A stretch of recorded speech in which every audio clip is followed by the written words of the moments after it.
this is a time of year where historically things do slow down a little bit as we move into the winter months. So I would make a plan of action to be proactive during that time to work on your business, because you might have a little less time working in your business if things do slow down. Now, this winter might be an exception, right? Depending on what happens with these jobs numbers moving forward, depending on what happens with inflation, we know that the Fed has a lot of room to do some further easing of interest rates. And if they decide to accelerate that for whatever reason, it really could accelerate things here in the mortgage business. Not to mention, purchase business would definitely tick up with the amount of pent-up demand that we have. So I think we all need to be on our toes right now and ready to tackle this.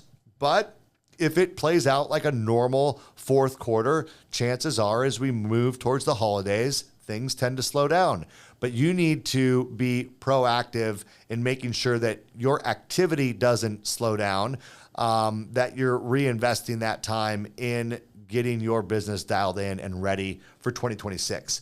Here's the other thing that I would make a big priority right now, and that's your time management. I think all of us that have survived this far through the market, the last 3 years of very difficult interest rates, at this point, chances are you're somewhat proficient at managing your time. You're clearly disciplined enough to go out and make the calls necessary to stay busy during this time.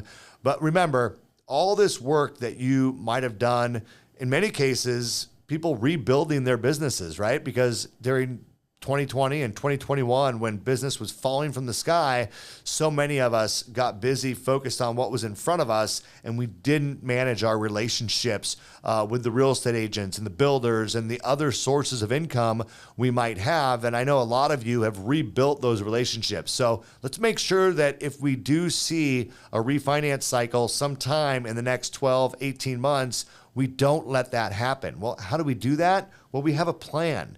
You know, we set aside the time in our schedule to make sure that we're maintaining the relationships with the real estate agents and those people who have the ability to refer us consistent business, while we make sure that our database is dialed in, the calls and the stage is set for refinances, so that those don't monopolize our time, and we're now freed up to earn that extra income, do those additional transactions without disrupting the way that we run our normal business. That's frankly got us through these more difficult years. Also recognizing that if rates do come down, the amount of purchase transactions, the amount of real estate agents you'll have the opportunity to engage in will go up as well. So this is why they say that, you know, careers can really be made in a transitional year like the one that I think is coming. This doesn't mean that transactions will be falling from the sky, but look at the number of people in our industry, how much that has shrank.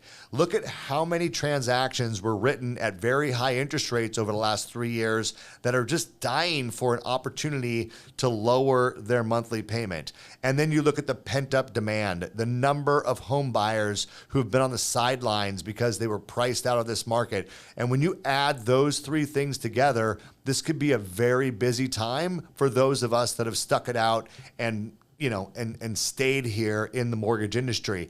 But you're only going to be able to capitalize on it if you're organized and you're prepared for what is to come. And in my opinion, as we wrap up summer here in 2025 and we move into the fourth quarter, it's the perfect time to take inventory of how did this year go? How are you tracking with your goals as you move into the fourth quarter? How do you finish strong, but also preparing yourself for what's to come?